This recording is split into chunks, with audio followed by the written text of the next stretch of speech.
আসসালামু আলাইকুম, আমি লাবণী রহমান চলে আসলাম আরও একটি রেসিপি নিয়ে। আলু দিয়ে দেশি মুরগি ভোনা। চলুন শুরু করা যাক। প্রথমে আমি আলুগুনা 2 ভাগ করে কেটে নিয়েছি, বড় বড় টুকরা করে। ফ্রাই প্যানে তেল দিয়ে, এটা সরিষার তেল, আলুগুলো আগে ভাজি করে নেব। আলু আমি একটু বড় বড় সাইজ করে কেটেছি। কয়েকটা আলু 2 টুকরা করে কেটে নিয়েছি, মাঝারি সাইজের আলু।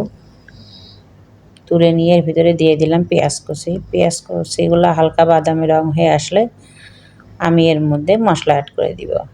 দিয়ে দিলাম পেঁয়াজ বাটা, আদা বাটা, রসুন বাটা, জিরা বাটা,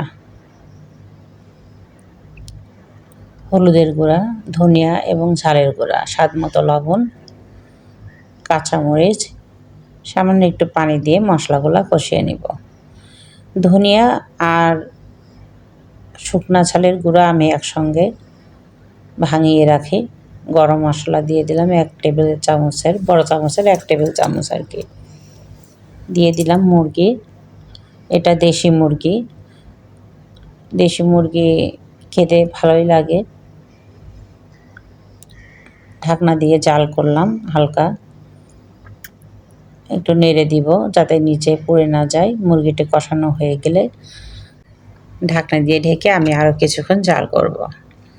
ঢাকনাটি খুলে আমি একটু নেড়ে দিব। ভালো করে না নাড়লে নিচে পুড়ে যাবে, এই জন্য নাড়ছি। দিয়ে দিলাম ভেজে রাখা আলু দিয়ে আমি আরও কিছুক্ষণ কষাবো। কষাই নিয়ে আমি পাশের হাঁড়িতে গরম পানি করতে দিয়েছি। ভালো করে কষিয়ে নিয়ে এর মধ্যে আমি দিয়ে দিব ফুটান্ত গরম পানি।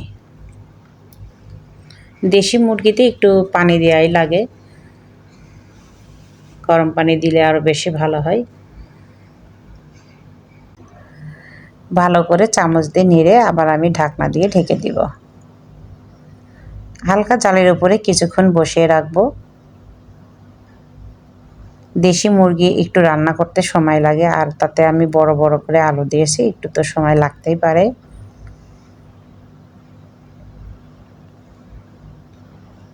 ঢাকনা দিয়ে ঢেকে আমি আরও কিছুক্ষণ জাল করব। হয়ে গেছে, ঝোলও শুকিয়ে গিয়েছে, রান্না হয়ে গিয়েছে। গরম গরম ভাতের সাথে পরিবেশন করুন। খিচুড়ি বা সাদা ভাত বা রুটি বা পরোটার সাথে খেতেও অনেক মজা।